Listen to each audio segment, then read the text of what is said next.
Zanzibar, Zanzibar, stop, move, move, move. Don't mess with that. He's messing with the cord. He's messing with the laptop cord. I don't know why it's not moving. But let's see. Feeling kind of yeah, I got my makeup been working on my makeup. I don't look all ashy and weird. That powder must have been too light or something. I've been working on my little what they call it, sculpting, methods and stuff like that. And so of course, yeah, I mean that's a priority to get the makeup right. Hey. But I had an interview today. I went there. I actually um yesterday when I was coming home from one appointment and I had wanted to change clothes before I had to head out to Fife. And I was coming down the hallway. We have this slate stuff out there. I don't know what it is. Kind of like a breezeway. It's covered. And but it's courtyards on each side and the wind blows the rain and they never mop it up. They just put that little yellow thing out there. I guess it's supposed to be, that's supposed to take care of all the liability, but I don't know. And it was no yellow sign up there yet yesterday when I slipped, none. And so I think I pulled my glute muscle, and I was going to go to the, because being a dancer, being a performer and stuff like that, and in theater and stuff like that, I can't be having nothing hurting. So I actually emailed my landlord and let them know that I had slipped and they better do something about that before somebody, because somebody's going to fall and sue them. That's what's going to happen. Um, but I made sure that I sent them an email so it'd be something in writing.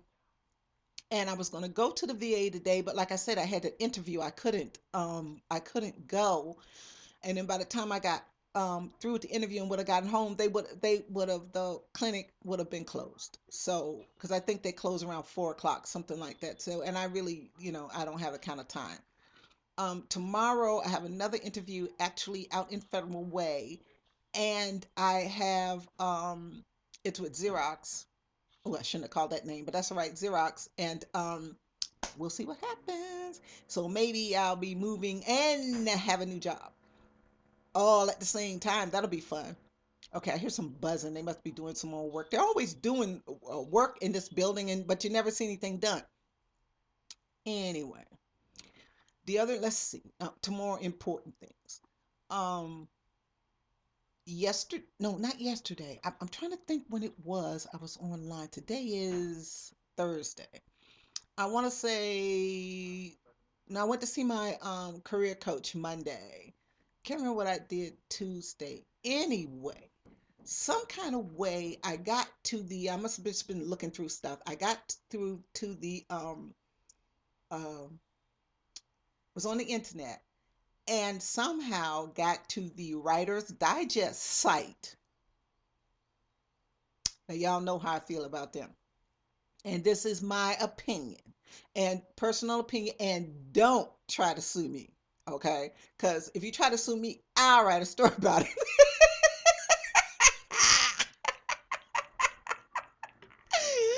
Writer's Digest. If you try to, sue me, I'll write a story about it. And number two, I don't have nothing. You can come and get Zanzibar if you want to. I have nothing. I'm a writer, so you know I don't have nothing. But actually, I was they have a lot of chat rooms, they have a lot of blogs and that kind of stuff. I don't have time for that stuff. But I was reading this one article. It was kind of interesting. I was reading this article about um, dialogue. And the gist of it was that, wait a minute, let me put my glasses on. I can't see nothing. The gist of it was, I think it was called something like, oh, writing gender specific uh, dialogue. Um, let me see. If you're a woman, check for, yeah. Well, what the article actually is about writing dialogue. If you're a woman from a man's point of view, if you're a man from a woman's point of view, which this is stupid. Men, okay, Basically, what it was saying that actually is calling men morons, pretty much. Um, Men don't ask rhetorical questions. Um, you should, and if your hero's questions can't be answered with a brief response, that you're supposed to rephrase them, um, instead of asking questions at all. Can he make a statement? It's pretty much, it's kind of, I don't know, chauvinistic. I think men don't show their feelings, all that stuff like that, and I think those are the things that get little boys in trouble. Those kind of stereotypes. Um, and then it was the other side of the coin, that if you're a man trying to write a woman's dialogue, you should be thinking about feelings and a bunch of crap like that. First of all, romance readers are very smart, and they have sense enough to know. And I think I think what I want to say is, I think that when the men come out of that male stereotype, it's kind of what women like about romance, that they can be vulnerable. My male character, I think he's very male. I think he's very in Autumn. I think he's very true to life, and because he's inquisitive, because he's so intelligent, but also too he shows feeling. All my men like show their feelings. Well, okay, well, we'll talk about the new book in a minute. But they all show their feelings. And I think personally, being 60 years old, I think I have a grasp on male dialogue. I don't know. Maybe not. But I kind of get the impression maybe I do. All right, very good dialogue. I wanted to bring my Kindle so I could read you. I finally figured out how to read, how to read and talk to you guys at the same time, because I don't know how to do that thing where you put it on the but I'll find some good dialogue for you while I'm talking. But and okay, now I'm going to go into what I think of Writer's Digest. And here it is. To me, they have a bunch of contests and stuff. I've entered a couple of those contests and I just stopped, because I stopped buying it because it's a waste of money. Nobody could teach you how to write. In my opinion, the only thing they're interested in is selling budding writers stuff. It's all advertisements. Now, I know it's important to put options out there for people, because a lot of people don't know, and that's why they're reading to get information, because they want to go get a uh, MPA or whatever it is they that you fiction MFA, uh, for fiction writers, masters in fiction and stuff like that. A lot of people are interested in doing that kind of thing. But it's just a lot. It's a lot of advertisement. That's all it is. Trying to sell stuff and to people, And I think that, in my opinion, they're taking advantage of people's vulnerabilities. A lot of people want so badly to make it in to write their book, and that's their dream, and they want to do that. And to me, it's just an exploitation, because writers don't have no money anyway. And if they were that successful, I'm sure Stephen King does not read Writer's Digest. I don't know nothing about the boy, but I'm pretty sure he doesn't. Um, and like I said, nobody can teach you how to write. You either can or you can't. Well, I think Writer's Digest is for those people. I call them, um, well, it's not original wannabes, but they think they writers. They think they got something to say. They don't have nothing to say. I mean, everybody has something to say, but they just don't know how to express it. And all those advertisements is very distracting. But back to that article. Okay, I'm gonna find some dialogue, and I'm gonna read a little bit of dialogue, and I will show you I know how to write male dialogue. Okay, this is okay, these are women talking. Well, what I want to find out is something. Let me find something where she and him are talking. This is Autumn. I don't have anything. Um, um, I don't have. Well, I do have some pretty good dialogue, but there's no way to read it. Okay, here. For with the new book. Let's see. This is still women talking, women talking, women talking. Let's see. I want to find some male female dialogue so you can so you can tell I know, so I can read a little bit and Writer's Digest and show them I know what I'm doing. I think that's going to be my new shtick. You know how on Facebook everybody's either hating on somebody or they're cussing and talking bad about people and harassing people, um, that kind of thing. And I'm not getting into that, but I think Writer's Digest just might be my shtick. I mean, I just hate to see people exploited. And I mean, when I first started writing Autumn, I had a pencil and paper. That's what I had. And I created it just the same. Then I had a typewriter. Then I finally got a computer with those big giant 4-inch floppy disks. Um, Let me see. Okay, now because I'm looking for it, I can't find it, but I'm gonna find some dialogue for you. Anyway, and I thought it very interesting when the article said something about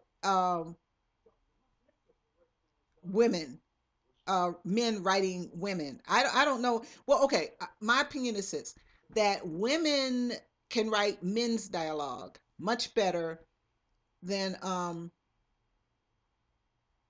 men can write women's dialogue, because men don't like to hear us talk. And I think I said it before. That's why you don't yell at men, and especially you don't yell at little boys, because our voices um okay, I'm trying to, okay, this is her, and okay, I don't want to read that part because I don't want to give away that much of the story.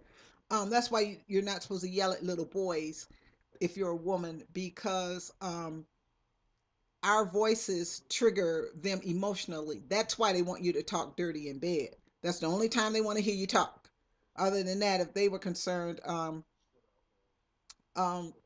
we don't never have to say a word. But that's a survival technique. Just like when a baby cries, it's supposed to irritate you. It's supposed to make you want to, pick them up, see to their needs. It's the same way when my cat makes that weird, it's this weird, like, I can't do it, but it's this weird noise he makes, and it just grates right through you. The reason why our voices trigger an emotional part of a man's brain is for protection, you know so that when we screamed for a man back in caveman days, and we were in danger, or made whatever sounds they made, then I can about imagine it. But you know what, I think cavemen um uh words, dialogue, I guess dialect, sounded like was probably pieces of words, I'm thinking. And that's the reason why, let me see. I kind of see now, of course, now I'm sitting here, I should have looked for this before. um I think that's how that, what we call it, slave English, we call it hood rat English now. How that came about was the African slaves listening to their white master speak. And by them coming from so many different tribes and so forth, it's just kind of like when we learn French or when we learn Japanese, or we learn another language, we don't sound like the people who, I don't sound French when I speak French. Um, I don't sound like, okay, let's see. Huh. See, I should have found this. You don't sound like a French person. You don't sound, we have thick accents. Somebody French can't understand my French. That's what I'm trying to say. Somebody Japanese can't understand my Japanese. Okay, let's see.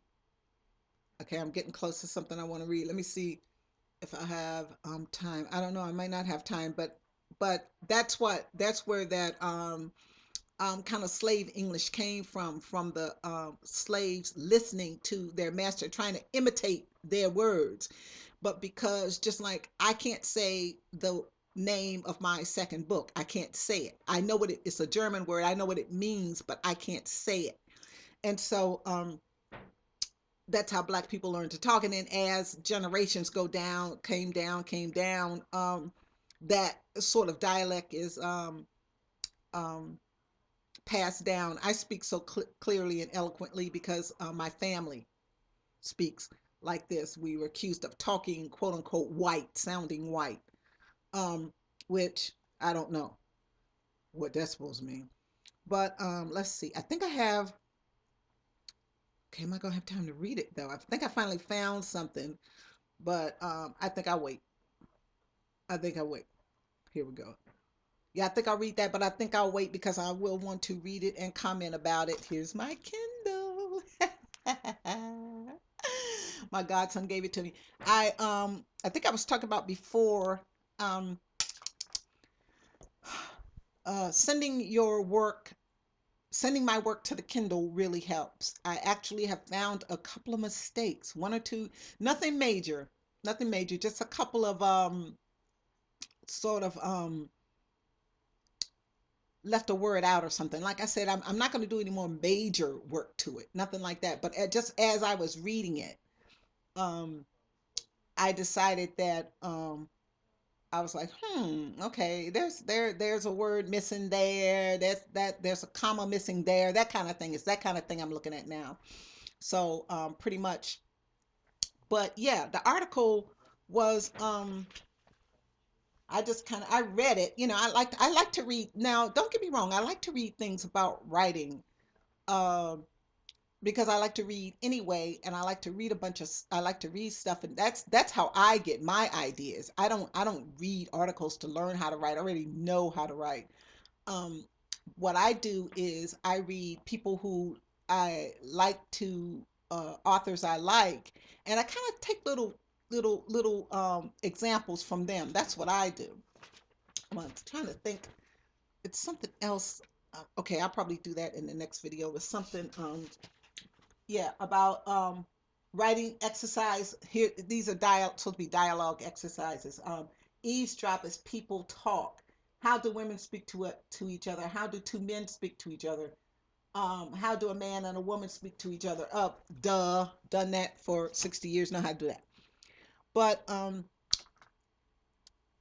sure. Now, I've never heard of anybody that became a writer because of Writer's Digest. I don't know. It's been around a while. I never heard of anybody. I don't know. Now, I'm just saying I don't know everything, almost, but I don't know everything. But you know, it just that really bothered me. You know that it's still doing the same stuff because when I subscribed to it when I was first writing my book. I subscribed to it and read it from cover to cover every um time I got an issue. I didn't have no money then, so I didn't buy nothing. But back then they were selling a lot of manuscript covers and these kind of things, and now they're selling all these classes and the old saying, those that do, those that don't teach. And but I would like to go to a writer conference now. That was a lot of fun. There used to be one every year here. Um, we have a big TCC is a big community college that we have here, and every year they had a writers conference. There was like an all day thing, seminars, speakers. You got to meet real writers. Um, I used to go every year. But then when I moved, I was going to college down there. I